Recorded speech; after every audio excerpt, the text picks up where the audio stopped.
My issue is this, man. Like, I see all these Philadelphia people. Like, James Harden is essentially like the bad boy that every girl taught. They all like, I can fix this guy. You can't fucking fix Harden. He's incorrigible. He is not fixable, okay? And let's go to Daryl for a second. So Daryl is a... Daryl and I had whatever kind of relationship it was we had. I respect Daryl as a general manager and the fact that, again, he doesn't lose many trades. That's always the big talking point with Daryl Morey. Daryl Morey doesn't lose trades, right?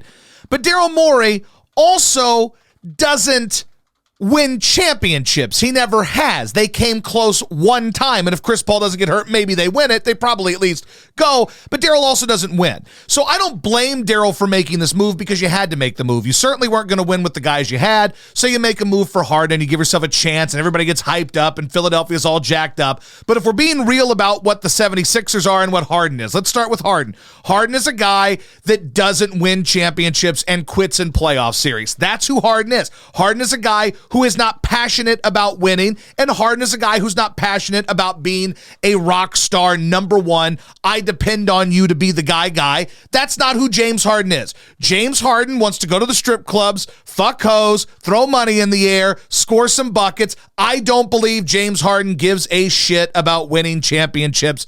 I don't buy that. I don't. So when I look at Harden and I say these two guys, combined,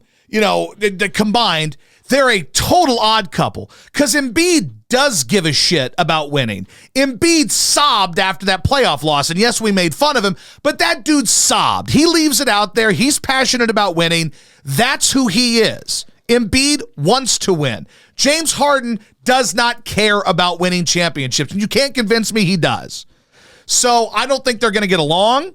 They're going to at first, and everybody's going to be excited, and Embiid's going to be thrilled that he's got a guy with him now, and it's not Simmons who's a pussy, and everything is great, and it's going to be hunky-dory, and they're going to slap each other on the ass, and everybody's going to love each other, and it's going to be kumbaya. And then the playoffs are going to come around. And it's going to melt down. And we know what Harden does in the playoffs. Yeah. And I don't think that old JoJo is going to like that.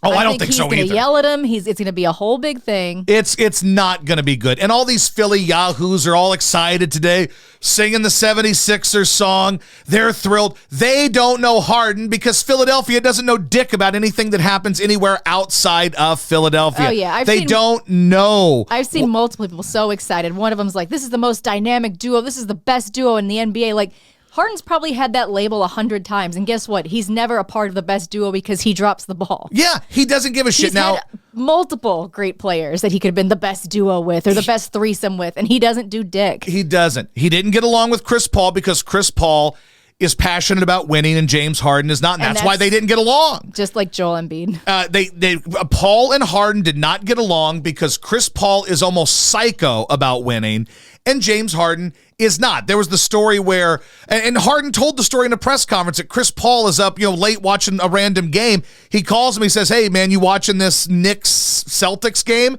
He's like, no bro, I'm out. I don't watch that shit. Like, Chris Paul is programmed different. That's why he didn't get along with Harden. James Harden didn't get along with Dwight Howard. James Harden, in a basketball sense, did not get along with Russ Westbrook. James Harden didn't get along with, go down the list of these guys. It was always someone else's fault. The media always made up for James Harden. They always blamed everybody else. Like, here's how it went. This was the Houston cycle here. Harden would not win. He'd quit in a playoff game. No one would blame him. They'd run somebody off. They'd bring a new guy in, and they would all say, well, Harden's got the right guy with him now. The other guy was the problem. They'd bring in another guy. Harden would run that guy off. They would then say it was that person's fault because he couldn't play with Harden. Then they bring in another person. And then that Harden would run that person off, and they would still defend Harden and say it was that other person's fault until eventually they all turned on Harden because Harden just said, I don't want to be here anymore. And that was it. Well, that's the other thing, too. Everyone's like, no, this is going to be different. It's going to be different this time because he wants to be in Philly. He's been begging to come to Philly. He was begging to go to Brooklyn. He was begging to get the fuck out of Houston like a year and a half ago. Yeah.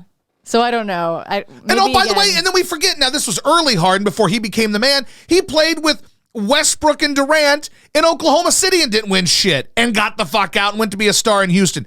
Didn't win there. Went to Brooklyn. Didn't win there. And it was Joe